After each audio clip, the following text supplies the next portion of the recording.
Okay, people, what's good? V&V Podcast, me, Rory Spooner, James Beck and Reece Henley. We're back with the news and views and all the latest football information. So, let's get straight into it then, lads. Jordan Henderson, Player of the Year. So, he's favoured to pick up the awards coming up.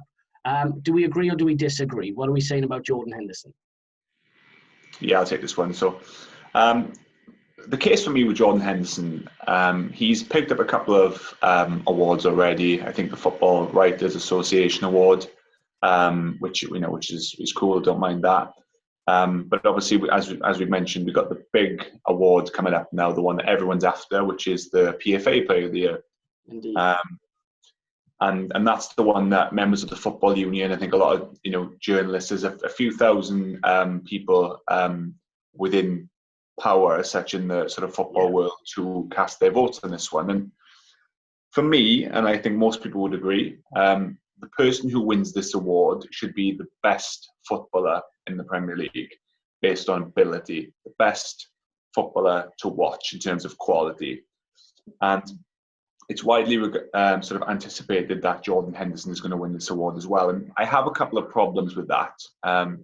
So I'll just get into those because it frustrates me when I hear people talking about that he's favoured to win that, because when it comes to outright ability and Premier League players, is not one of your first picks that comes to the top of your head, is it Jordan Henderson? Because when it comes to outright ability, he just isn't one of those best players in the Premier League.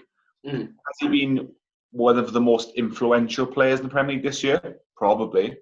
Has he been one of the best captains, if not the best captain? Possibly. But has he been the best player in terms of ability this season? I don't think he's anywhere near the top of that list.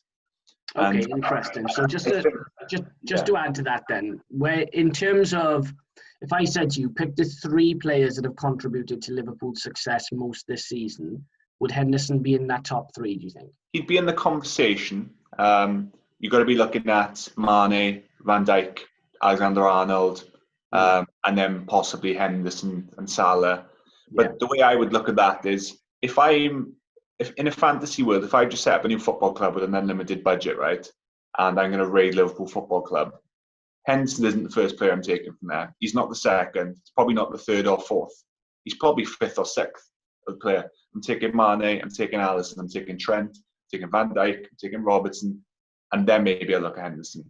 And I think from a journalist perspective, there's a bit of an irritating romance about the fact that they haven't won a title for 30 years and he's captained them to that title. Okay. Which I think they get lost a little bit in that. And it's not the same, but similar in ways in terms of when Modric won the Ballon d'Or.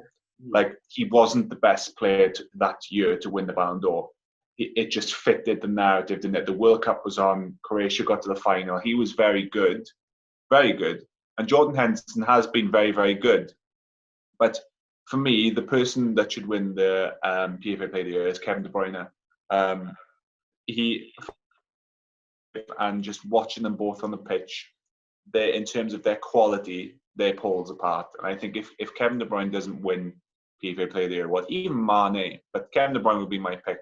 I hope that Henderson doesn't win it just out of the sort of romance of it all and about him being a great leader and having a good influence. Do you know what I mean? Because I just don't think that's right, personally.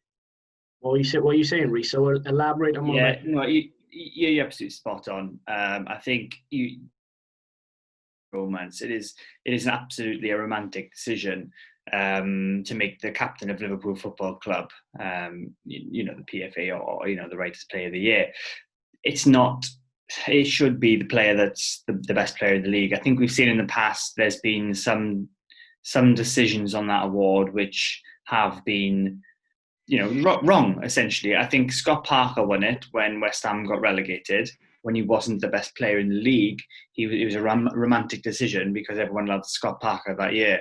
Ryan Giggs won it despite playing, only a handful of games and I think getting one goal or something in a season when he was, about 52 years old or something. So I think these decisions have been wrong in the past and it'll probably be wrong this year.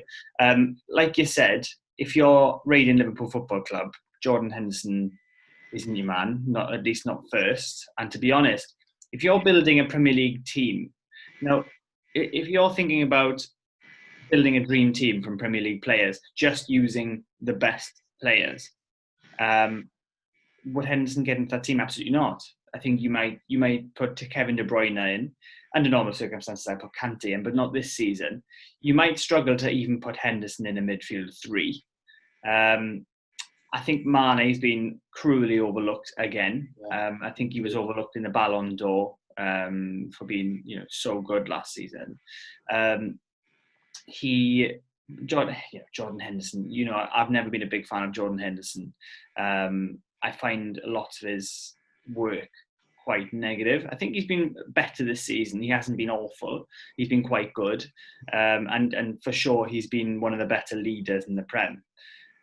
But to say that he's been the best player in the league is doing Kevin De Bruyne incredibly dirty. I think it's doing Alexander-Arnold dirty. The amount of goal contributions, the amount of goals Liverpool have scored, and the little amount that Henderson's actually been involved in really isn't conducive to him Player of the Year. And I really hope that he doesn't win the PFA Player of the Year. Yeah, what I will say, in defence of Henderson, his leadership skills, everybody at Liverpool acknowledges that he is an incredible leader. He is a leader of men, and he's carried them to a lot of success over the past few years. I'm in agreement with you, lads. I think, as well as Henderson has done, obviously he has one of those roles where he does a lot of dirty work. He's the leader on the pitch. He'll put a foot in. He'll get about the pitch. His passing range is okay. It's not amazing. He'll score the odd good goal, but he's not a natural goal scorer.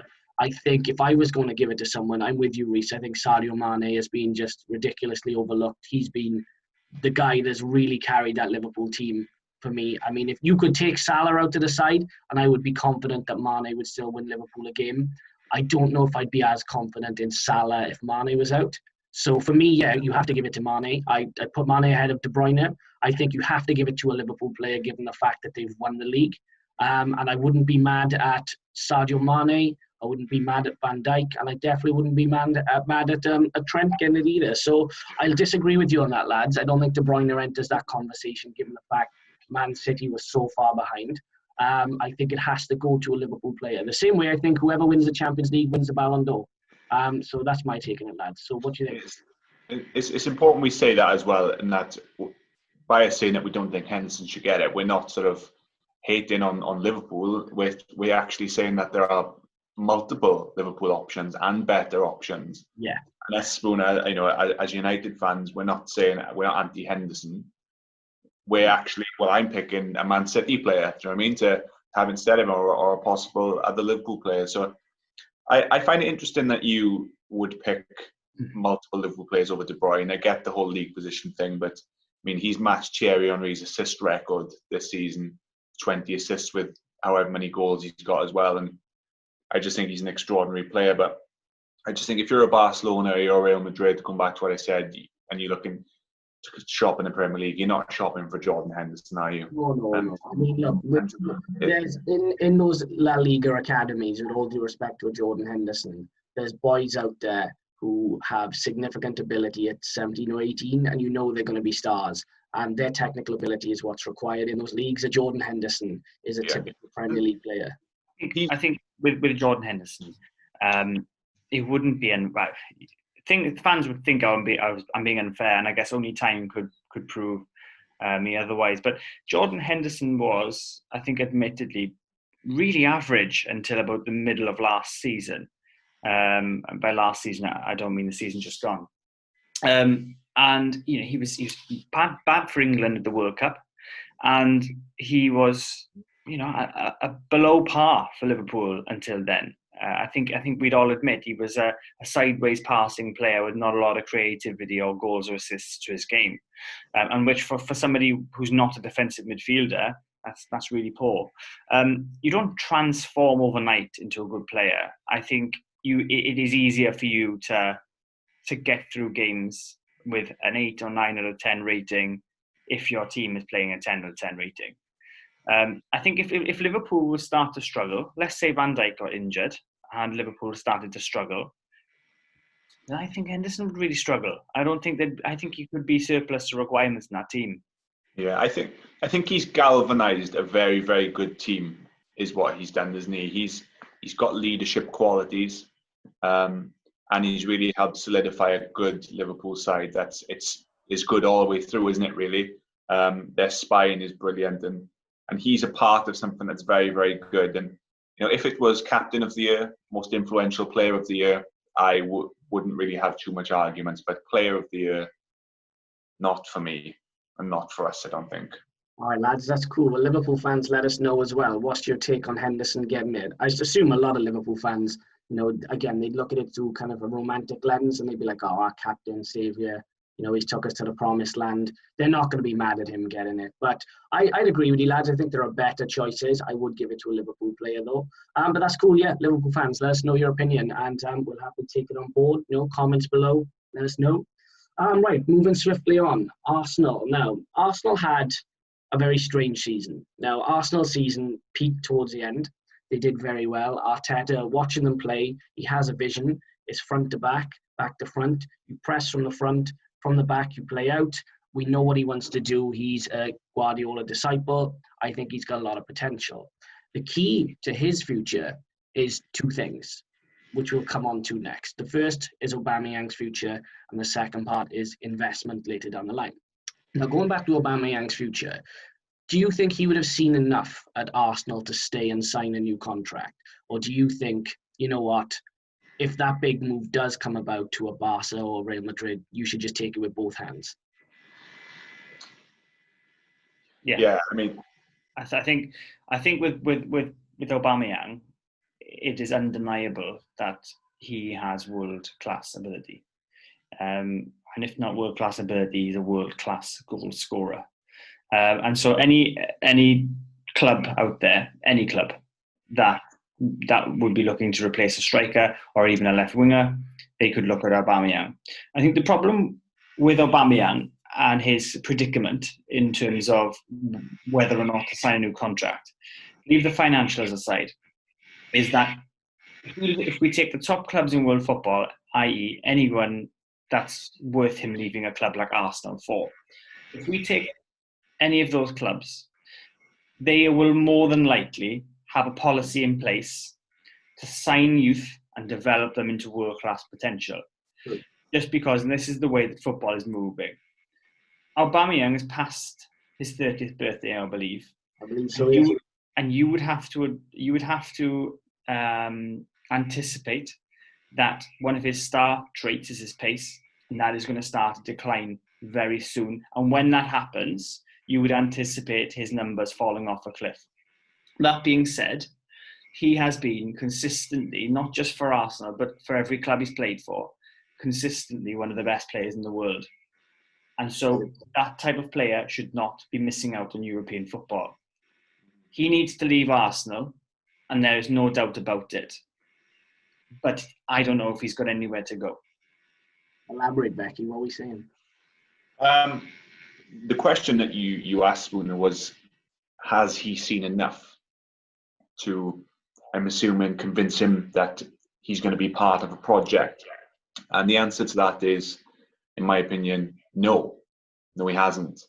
Obviously, you mentioned, Arteta's sort of, done very well with Arsenal, or they sort of had a good end of the season. They finished 8th, I believe, was it? 8th, yeah. Which is shocking, really, for a club the size of Arsenal. When you look at the teams that finished above them, namely Wolves and some of the teams around them on similar points like Burnley and Sheffield United. It's not good enough. Yes, there's been some slight improvements under Arteta. Yeah. There's been games where I thought that they did very well. Obviously, they beat City and they beat Liverpool in the same week, but then they did the most Arsenal thing and they lost to Aston Villa. So I don't think they've really made that much progress. And for as decent of a manager I think Arteta is, I think there's too much to do and there's not enough time. And will he get that time? And the thing is, Aubameyang, we said he's past his 30th birthday. And he deserves more. And you say, where can he go? Well, he could possibly take the Benzema slot to Real Madrid for a couple of years. There are clubs that he could go to and enjoy some success while he's still towards the top of his game. Can Arsenal keep him? It would be very tricky. I think they would have to offload Ozil because of his wages if they're going to give him a new contract, because you can't afford the both of them on that sort of money, because I think he's going to take a lot of money to keep him. So I don't think he would have seen enough. And the way modern day football is, I think he and probably his agent will be whispering in his ear that this is probably your final big move, and you've got to take it. Yeah, it's interesting because I look at Aubameyang and I think to myself, there's a lad that could easily go up a level. We know he could. He's a fantastic football player. But the vibe I'm getting from him is that he's going to stay. And I think for a lot of the reasons you've mentioned, I think number one, he's over the age of 30. I don't think there's going to be a lot of clubs that will be beating the door down to give him 250 grand a week that Arsenal potentially could give him. Number two, I think he's very settled in London. I saw him on MTV Cribs. He seemed very happy. He's never once said a bad word about London. He gets on with all his teammates. And unlike influences in that dressing room, like a Guendouzi and an Ozil and people like that, no one's ever said a bad word about him. They've never come out and said, you know what, throughout all the bullshit that Arsenal have been through, Aubameyang has been a negative influence. He's always been seen as a leader. He's always been positive. He's always given his best. He's always scored goals. I think he's quite happy at Arsenal. Yeah, I think he would have seen enough to stay. I think he's. I think you're right. I think he's a good egg. I think he's a very good player. I think the problem is that who in world football, if Arsenal are going to assign a price tag on Aubameyang, you're saying, okay, Pierre, we'll allow you to leave. Your price tag is 100 million. That's what you're worth to us, and that's being kind because of your age. But if you're worth 20 goals a season to us, then you're worth 100 million. If we're trying to get into the Champions League, which is where they want to go, and they want to push for titles eventually, that's how much you're worth to us, because we're going to need 100 million pounds to replace you. Who in their right mind is paying 100 million pounds for someone past their 30th birthday? That's not Cristiano Ronaldo. Would I not be right in saying, though, that his contract is coming close to an end, so he wouldn't be worth 100 million? Am I right in thinking that? There's a year left in his contract, or am I mistaken? So I think due to what's left on his contract, I don't think that he would go for somewhere towards that price there because of how long is left. Do you not think something like a Madrid Spooner would pay 250 grand a week for him? I think they were going to get guaranteed goals. I mean, they bought Ruud van Nistelrooy towards the end of his late years of his career. They would, I think, but he's an asset. But I think Madrid, the issue they have is, in order to accommodate an Aubameyang, you have to get rid of a James Rodriguez. You have to get rid of a Gareth Bale first, and that's tricky. I could see Aubameyang joining a top club if he leaves Arsenal on a free, at which point that top club only have to give him basically a massive signing on fee, call it £10 million, and they say we'll give you a decent wage. So if he leaves Arsenal on a free, I could see him joining a big club then, but I can't see a big club paying a transfer and wages for him. I think if we're entertaining the option of him leaving, and we're excluding price tag and we're just talking about wages, the club that screams out to me would be Barcelona. I don't think Real Madrid would sign him, just because Real Madrid are going through a transfer policy at the moment where they are signing young players from countries like Brazil, and they're trying to develop them. I mean, they're going to give Hazard another season, I think, or two, to try and prove he's that transfer is going to work. They spent over £100 million on him last summer. They also have a midfield where they need to invest money into because it's aging. Modric and Kroos aren't getting any younger. They have Gareth Bale, who's on astronomical wages, and we just don't know whether they'll be able to offload him. He seems quite content to sit on the bench and pick up nearly £500,000 a week. And I just don't think he fits in with their transfer policy at all. I think they've got Benzema, who's doing a job, not as good a job as Aubameyang done, but they have just won the league title with him. So whether they'll want to go down that line next year, I'm not sure. I mean, you look at the players that they've got Rodrigo, and Vinicius Junior. Now, whether they want to add Aubameyang to the mix, I would be doubtful. You look at clubs like Juventus, they're stocked, they don't need any strikers. PSG, they're stocked, they don't need any strikers. Lewandowski's doing a great job for Munich. You could talk of a potential door opening Dortmund, but they've got Haaland now. So you do look at Barcelona as the place for Aubameyang if he was going to go anywhere. Suarez isn't getting any younger. His numbers are starting to fall off a cliff now, as would be expected with a striker of his age. His yard of pace has gone. And Aubameyang really fits in with the Henry mould. And we know that Barcelona went shopping back in the day for Henry. So I wouldn't be surprised to see it at all, especially with their attacking options or their transfers that they brought in not having quite worked and having the purse strings now due to these Arthur sale. Yeah, it's the Barcelona one is interesting only because, again, the same situation really applies. You have to get rid of Dembele. You have to get rid of Coutinho. All of a sudden, what do you do with Griezmann? And then what happens with Ansu Fati? Does he look at that and go, well, all of a sudden I'm a regular and now I'm not playing? I just think it's easier all round if Aubameyang either agrees a contract with Arsenal and stays for the next few years, or he just leaves on a free next summer. If it is only 1 year that he's got left and he says, you know what, I'll just go on a free, I'll take my pick and just go from there. Yeah. This assuming that he'll still have his yard of pace in 1 year's time. I think he'll command a good wage. I mean, we talk about MLS or China. He could still go there. Don't forget as well, mind. There's plenty of Moussa Dembele went to China. I think there's always the option of China for any footballer, but it's about ambition then.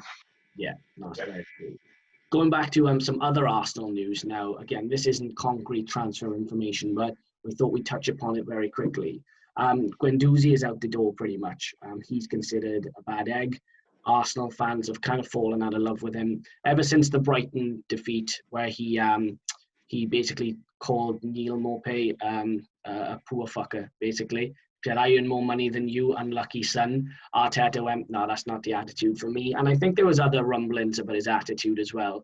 Guendouzi is a bit of a one-trick pony. He's not a bad player. He's a bit like a very young French Jordan Henderson, really. I mean, he doesn't pass the ball that great.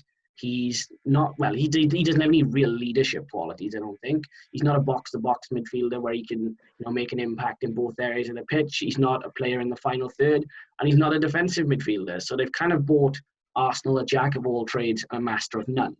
Now, what they're looking to do is replace him with a master of a trade, and that's Thomas Partey, the defensive midfielder from Atletico Madrid. Now, if Arsenal were to spend a large part of their budget on him, do you think that would be a good signing, lads, for them? Yeah. Like anything, I always say, will it improve your team? Will it get you closer to where you need to be? It'll improve their team. They haven't got a good defensive midfielder. They've got Granit Xhaka, and they've had Granit Xhaka for a while, and they've got Guendouzi at the moment. We don't know if he's going to leave. One thing's for sure is that neither of those players are good enough. I think Guendouzi's level is probably not even Premier League. I don't think he's a good enough player to run a midfield in his position, which is what he needs to do. The other question is it going to get you a player who's comfortable playing Champions League football? Yes. He's a very, very good midfield player. Box to box, very strong, a really good runner, good passer of the ball. My concern would be, do Arsenal have the minerals to be able to negotiate with Atletico Madrid? I don't think they do. I think we've seen that with signings gone by, Arsenal are extremely hesitant to play hardball with clubs. I think they got absolutely ransacked last year for the signing of Pepe, which hasn't worked. I think that Arteta's got a philosophy of promoting young players, which he thinks is working and I don't. So it will sure will be interesting, but he's definitely a very good player.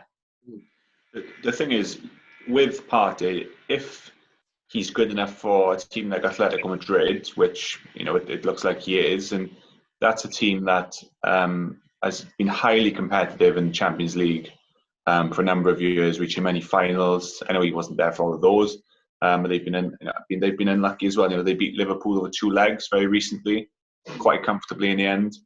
And they're a very good side in La Liga. So to sort of echo what Reece said, I think he would be a very good signing. Obviously, you don't know how players will go on to adapt to the Premier League, but that's a fact that you never can tell. But on paper and watching him play, you'd certainly think that he would be a much needed addition and an upgrade to that Arsenal midfield, which completely lacks any quality, to be fair. Like Reece said, with the negotiations, Arsenal aren't particularly the greatest when it comes to playing hardball or bargaining, and they don't really have the biggest war chest either. So if the figures being thrown around are, maybe not 100 million, but anywhere sort of close to there, anything over 50, 60, 70 million, especially with Arteta at the helm, I struggle to see if they can really make that move. Yeah, I think the idea was Atletico want a specific amount of money, and Arsenal are trying to get to that. I think it might be around maybe 50 to 60 million. And the idea is they'll give cash plus Guendouzi, but I don't see any real big club wanting Guendouzi. He's probably worth about 5 Fredos, isn't he, Guendouzi? Yeah. I don't get what Guendouzi's worth. I just don't see it with him. So we've always said Arsenal need a spine, and if you're going to make a start at that spine of that Arsenal side, it starts in central defence and defensive midfield. You've got to make sure the players there. So I think again, like just to echo what you said, lads, he'd be a terrific signing. By all accounts, from what I've heard on Twitter, he'd be interested in a move. But whether it pans out, I mean, that Arsenal budget's going to be pretty minuscule this summer. So it'll be interesting to see. But yeah, Thomas Partey, we shall keep you posted on it, people. And as it develops, we'll continue to give our opinion. But moving forward, lads, we got to get into this Bournemouth stuff. Bournemouth are going in. Now, they decided all of a sudden they potentially want to discuss a legal challenge.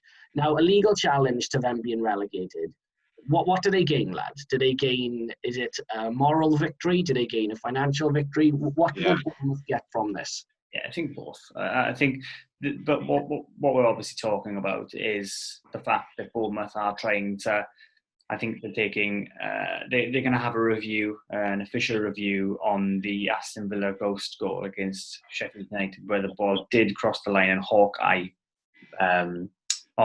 failed to spot it.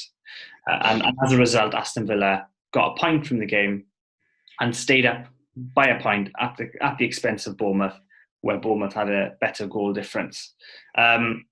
They obviously are looking to take this further. Now, what could they gain? They're not going to get their relegation overturned. They know that. At least you'd hope that they know that. They're looking for, obviously, a moral victory. I think everyone will give them the moral victory without going to court anyway. But they're obviously looking for financial compensation for that. And I haven't delved too deep into it, boys, but realistically, if they're going to win in court, if we're going to imagine that this panel finds Bournemouth to be the side that needs remedies for this outcome, then those remedies are what? 300 million, 400 million TV rights? Well, yeah, I mean, look, Hawkeye will maybe even have a future if Bournemouth win because Hawkeye's going bust. I don't understand what Bournemouth... It's one of those things. In life, sometimes you'll get the rub of the green, other times you won't, right? And it is what it is, unfortunately. And I know it's a bitter pill to swallow and it's really difficult to take.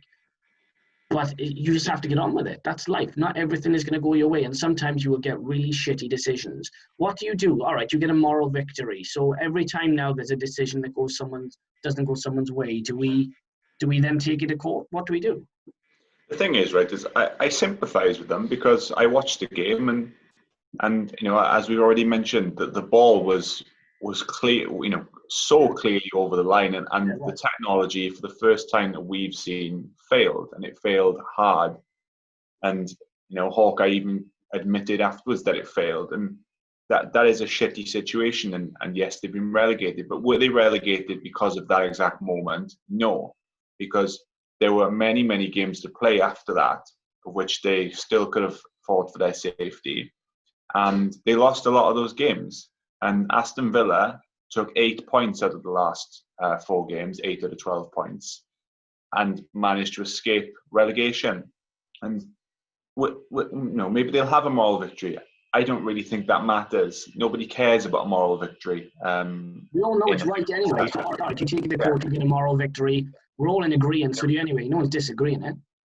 Yeah. Will they get financial sort of gain from it? Yeah, perhaps they might, and that may assist with them going down into the Championship. But it sounds like they are crying about it a lot. And I said I sympathise, but at the same time I don't, because what followed after that was also on them, and they had a lot of really, really piss poor performances that followed that, which they were totally in control of, and other teams, namely Aston Villa, were better after that.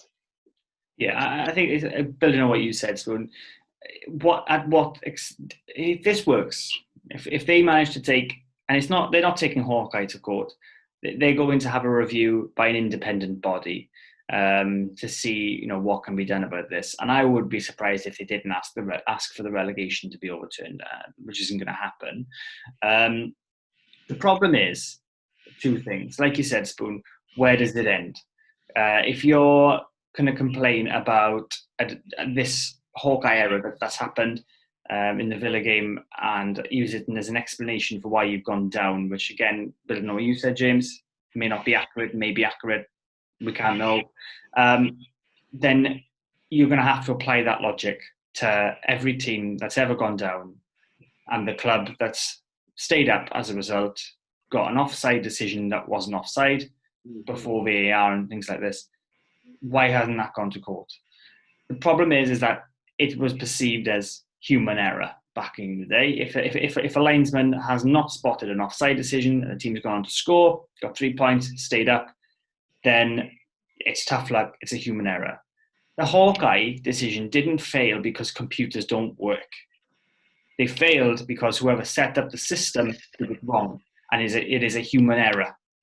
So by all means, take Hawkeye to court in a game that you weren't involved in, but it's a human error, and we've seen, and there's a precedent has been set. If a club goes down based on human error, there are no repercussions. Yeah, I agree. I don't think it's got. I think from a moral standpoint, just to kind of round it up, we're all in agreement. Bournemouth are right. From a financial standpoint, okay, if you want to get a little bit of money from it and some compensation, okay, I imagine you can agree some compensation. But in terms of you getting hundreds of millions, can't see it happening. Overturning a relegation, good luck telling Aston Villa that, because that ain't happening unless you decide to have a mini playoff between them, which again I can't see happening either. So yeah, it's I don't know. I think Bournemouth would be better served just starting to prepare for the new season and really analysing how they can get back in the Premier League, because they're a good club and they deserve Premier League football. But I don't know. It seems like a bit of a waste of time to me. But anyway, we'll move forward, lads, from Bournemouth again. We'll touch upon it again as it evolves. With the Premier League starting up, well, relatively shortly, it's coming back pretty soon. I know, Reece, you wanted to go over some details in terms of who can do what for next season. So elaborate further for us what you want to discuss. Yeah, sure. I'll come on to that. So obviously I want to know from you guys, we know that City and Liverpool are going to be strong. I anticipate Liverpool's levels coming down from where they are now, just because they can't stay on 98 points or whatever it is for the rest of time. So their levels will come down. I imagine City's will stay relatively where they are.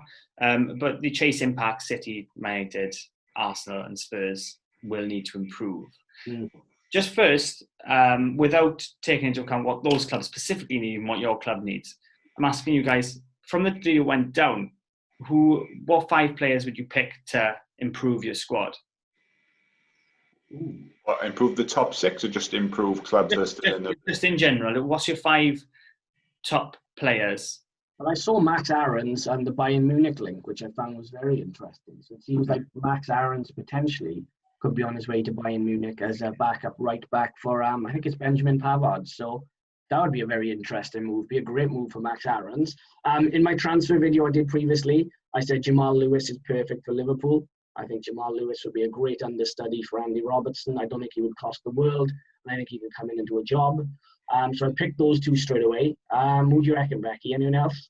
There's a couple in Norwich, for as bad as they were. You've mentioned 2. You could maybe look at Cantwell or Buendia. Look, I would look over to Watford. I do like Sarr. Sarr is a player. I was just about to say, you took the words out of my mouth. Sarr is electric. Yeah, I'm trying to. You'd probably looking at Bournemouth, although they didn't have great seasons. You'd maybe look at Wilson and King. He is on his way apparently to. Yeah. Also, Guardian Football said, I'm only quoting Guardian Football. They said Ake is on his way to Manchester City. Again, decent player. I think he'd be a good signing. Yeah, I'd probably say like Aaron's, maybe Cantwell, Sarr, Callum Wilson, Lewis perhaps. I've been thinking a lot about this. I'm a Newcastle fan, boys, as you know, and so bin dipping is the order of the day when it comes to being a Newcastle fan. So every time we do manage to escape relegation, I do look at who we can sign. So I've gone with number 5. I've gone with Josh King. Just to play in the logic to my club, but any club could do with a good striker, and he would be number 5. Yeah. Number 4, Max Aarons. I think a good flying fullback / wing back is rare in the game, and so he'd be good. I think Jamal Lewis also a similar case for left back, but Max Aarons would make the cut. 3, I would put David Brooks. I think he's a very, very good player. I think Harry Wilson's unlucky to not get in the 5, but David Brooks for me looks to be an exceptional young player, and I think he'd be an asset to any club. Number 2, Nathan Ake. He's probably on his way to Man City. They desperately need a centre half. He looks like a safe pair of hands. Is he good enough for City? That's probably a conversation for another day, but any club would be lucky to have him. And number 1, by some distance for me, would be Gerard Deulofeu. Deulofeu is another. Yeah, I did think about Deulofeu as well, yeah. When you think about it, there's a lot of quality in those clubs that have gone down.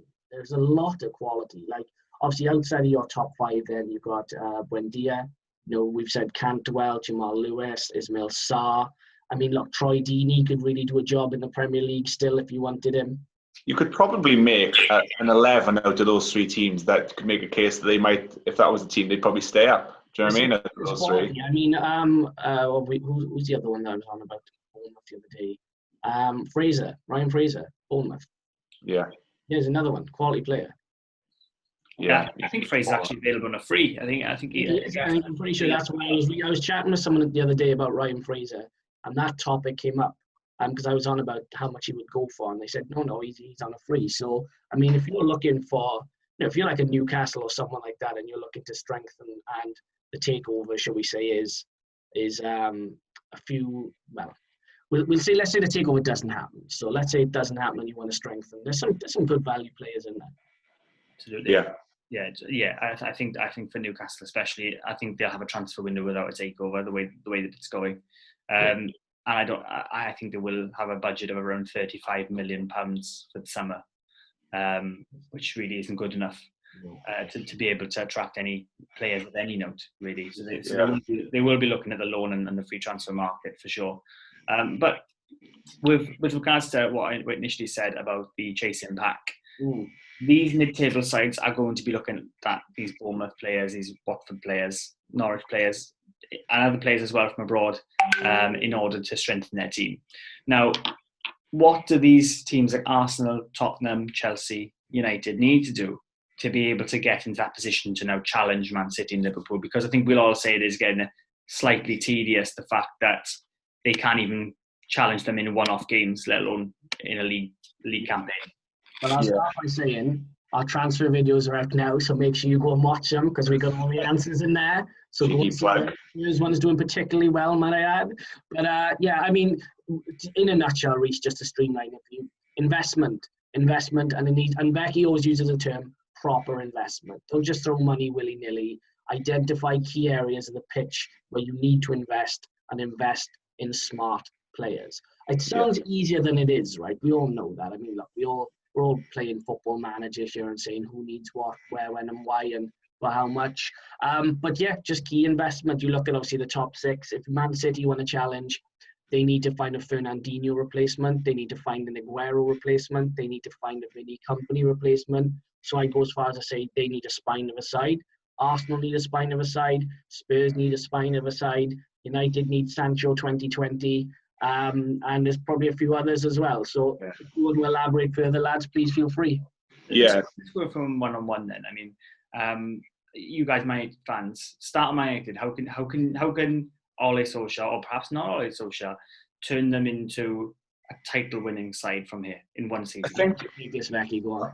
I'll say this, right? What I think needs to be said, yeah, which is what's going to make this transfer market maybe interesting, maybe difficult, maybe even boring, is that United, City, Arsenal, Spurs, and Chelsea all kind of have the same problem in terms that apart from Liverpool, the rest of the big sides in the league this year have been very poor defensively. And that's all of them. I mean, Chelsea conceded like 55 goals. Chelsea don't have one world-class defender. Which is mad to think that they're in an FA Cup final and they're in the top 4. Now, there's only so many centre-halves and world-class or at least high-level centre-halves and full-backs that are going to be available. And you've got City need a new centre-half. Manchester United need a new centre-half. Chelsea probably need 2. Spurs need 1 or 2. Do you know what I mean? Arsenal need 2. These numbers of centre-halves on that level don't exist. So it's going to come down to what Spoon said, which is investment, which is money. And obviously the 2 Manchester clubs probably followed a bit closer by Chelsea is where the money is at. So I do see Arsenal and Spurs really missing out on big targets once again. And it's who's available. Obviously you mentioned Ake, Reece. Koulibaly perhaps, but maybe does he fit Guardiola's style of play? Upamecano, I mentioned him in the previous transfer video, Spooner. Those are the types of centre-halves you'd be looking at. But yeah, I think all those 5 sides of the chasing pack, Reece, to answer your question directly, need to strengthen defensively a lot. Because yeah, I'll agree. I think Arsenal for sure and Man United for sure. They need a centre half and a left back. I think both of them, and Chelsea as well. Yeah, they need a centre half and a left back.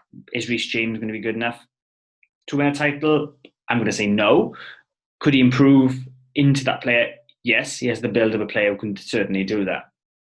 Chelsea, I think they're going to be well set going forward if they can plug the defensive frailties, should we say, because they haven't been awful.